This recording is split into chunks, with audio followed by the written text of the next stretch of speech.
Hi, I'm Jesper Pedersen from KDAB. If you just joined us, very welcome. This is the Programming with QML series. We've already got a lot of videos behind us, so maybe you want to rewind and start looking at one of those. In this module, we are looking at the different ways that you can interact with QML. We already saw how we can do finger input and mouse input using the mouse area. We saw a number of different gestures in the previous video. In this video, we're going to talk about keyboard input.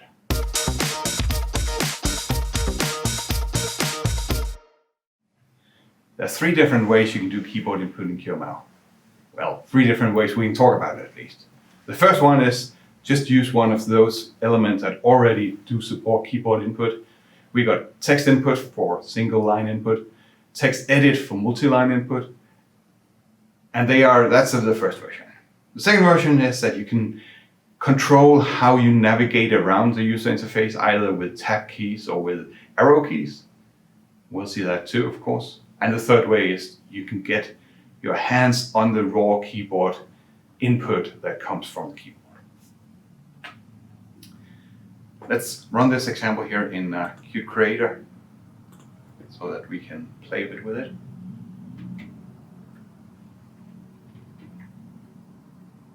So we got two text inputs here, one with saying field 1. If I press tab, I go to the other one. If I press tab, I go to the first one again. And I can also press shift tab.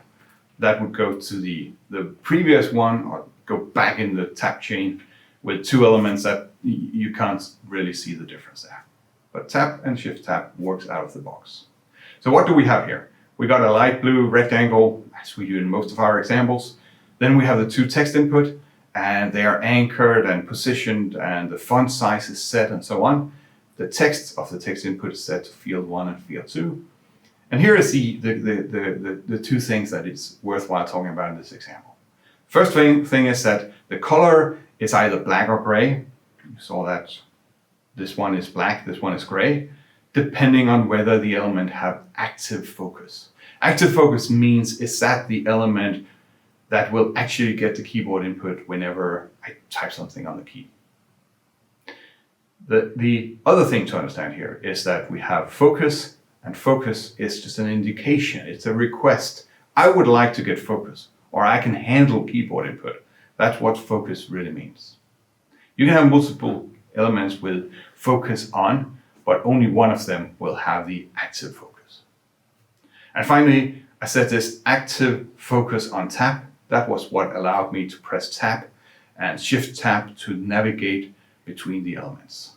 If I hadn't had this one here, it would simply not work.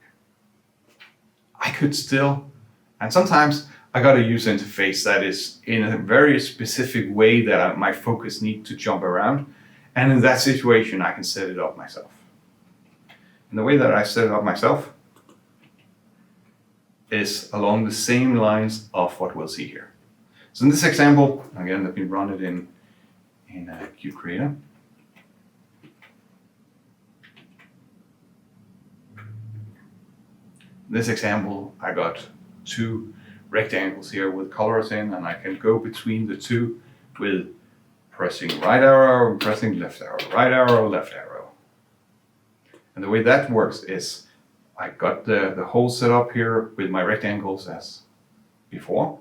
And then I got key navigation done right. So key navigation is an element that has a attached properties. I don't think we talked about attached properties yet. We will in many different setup throughout this training talk about attached properties. Attached properties, you can think of it much like a static method in C++.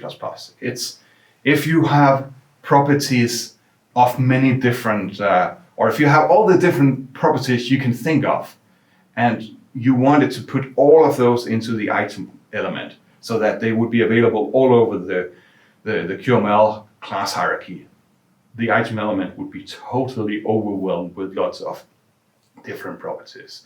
So therefore, instead, we have this concept of an attached property, and the attached property, you simply do them with the element name dot the property name. So had this been C++, it would have been class name, : method name, for example. So it's the same concept that we have there.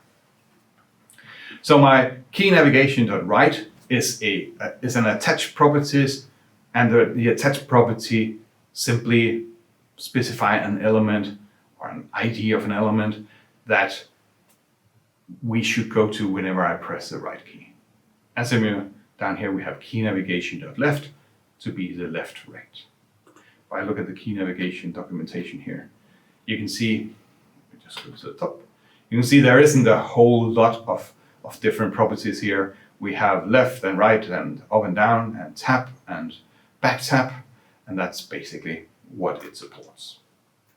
If I want something more than just these up and down, left and right, what I can do is I can use another attached property, this time keys.onLeftPressed. I can just run this example so you can see it in action. That's a complete application I have here. I got a rectangle, I got an image, and on left pressed, this JavaScript code will be executed. And the JavaScript code simply update the rotation element of the rocket. So I'm pressing left here, I'm pressing right here.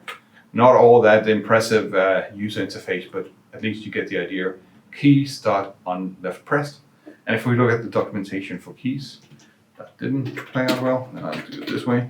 Sometimes, I don't know why, sometimes Qt Creator simply do not want to get me to the right documentation by pressing F1. So in those situations, it's good to know this little trick. Press Ctrl K, that will get you down to this area down here. Then the question mark, a space, and then the element name that you are looking for. And there we are, that's the documentation for keys.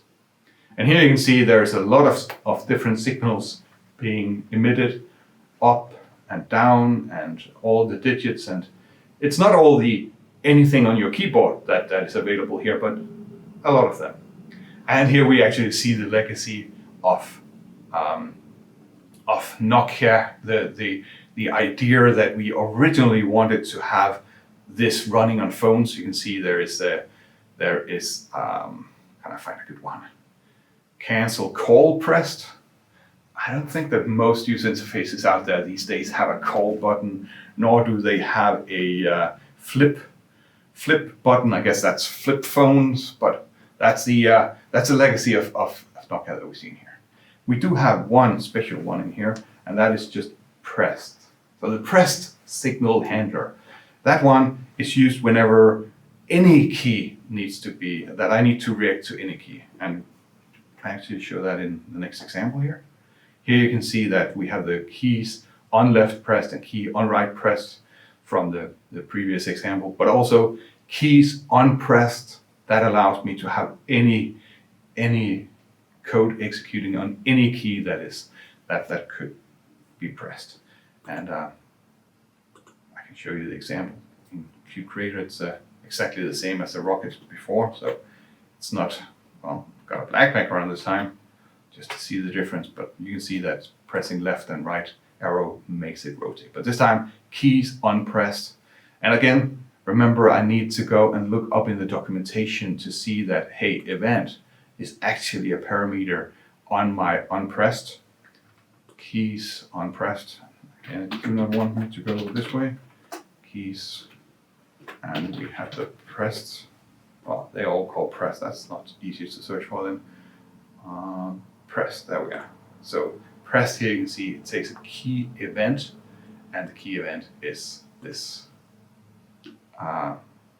element here that brings out information about the key. So we have the key itself, which is an integer, and it's in the Qt namespace, or in the Qt element, you can Qt dot and then key underscore, and that's where you'll find the different keys. So Qt.key underscore a, or Qt.key underscore something else. To see the complete list, let's see if it shows us here in the key, Qt.key. So click on that one. Here you can see the complete list of all the different keys that you have available. One thing we didn't talk about, and I even promised you when I introduced this module here that I would talk about. I'm not going to talk about it now. Sorry if you've been sitting there holding your breath for this particular piece. We didn't talk about focus scope.